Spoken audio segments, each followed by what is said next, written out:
may have thought you were looking at an oil painting. You're actually looking at video. This is the oil painting effect in Adobe Premiere Pro.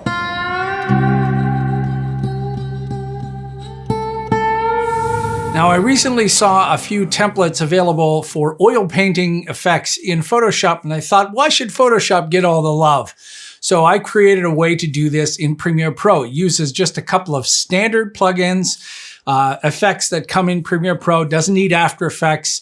It does require a little bit of computing power. Both of these effects are not accelerated, but your export will still look fantastic. Playback might be a little bit chunky. Let's go have a look.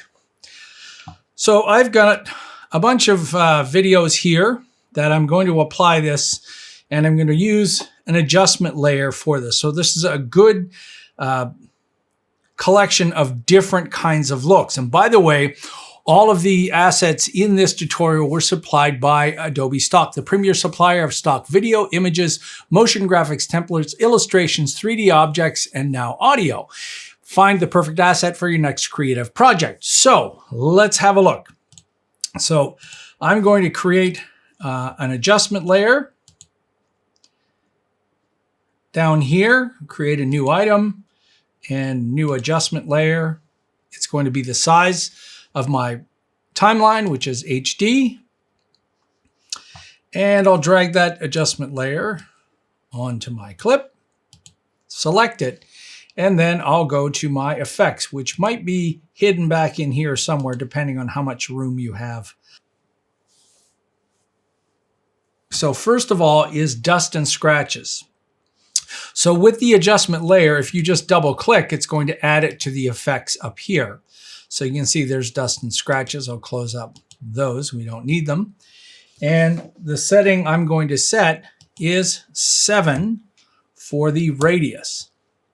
And you can see what it does is it starts to flatten this out. And one of the telltale things in any kind of painting is the reduction of the amount of colors. So in a photograph and in video, we've got millions of colors, but in paint, there's fewer colors. And that just helps it to look a little bit more painterly, is a term used for a long time. Now, what oil on a painting does is it actually raises up. And if you get close to any kind of painting, you'll see that there's a height to things. And anytime you have a little bit of height, you might get a little shadow around the rim. So we need to take the contours of this as if they were painted and make them pop off the screen. That's what's going to sell the final effect. And for that, it's a very underused effect called the convolution kernel. And I'll just close up all these presets. There it is right there. Again, double click and it shows up. And what the convolution kernel does is it uses a matrix of 9 different numbers, and it changes the brightness of each one of those and how they work. So typically this can be used a lot for an emboss kind of an effect. And I played around with the numbers, and this is what I came up with, which was 0. And if I hit the tab, I'll move between these 0, tab, 0, 1, 2. So these are all the standard ones that it is. 31 is 0. 32 is 4, and 33 is minus 10. And you can see everything gets dark. The offset is 0, and the scale is minus 1. So if I turn this off, that's what it looks like. And if I turn it on, you can now start to see some of those contours. And I'm just going to zoom this in so you can see that. I mean, look at the trees. Really, really helps when you're looking at trees. Let me go to the next one. And the clouds in here, I think, look absolutely fantastic. The other property that just seems to be heightened by this is the depth of the actual video. Things that were closer to the front now seem even closer. And you'll see on that wheat, this stuff just seems to be almost 3D coming in the front. Go to the next one. And it's also good for portraits. It has a specific look. You can see when he blinks. And this next one is really good because you can get the contours of the face, but you also get this huge gradation in the background. You can see all the steps that go on in making that background. Let's go to the next one. I mean, this is perfect. This is back to the Western style, and you can see this looks very much like a painting. And you can see even on a fast computer, this does require a lot of CPU power. Look at the mane, the way that looks, just beautiful. And this is the one that when I started working with this is the one that really sold me that this effect looks good. Look at the mountains in the background. They actually look like they're physically painted on a flat surface. They don't really look three-dimensional as a full mountain wrapping it around. It looks like a bunch of paint effects, as if it's painted on there. You can see the Statue of Liberty moving forward.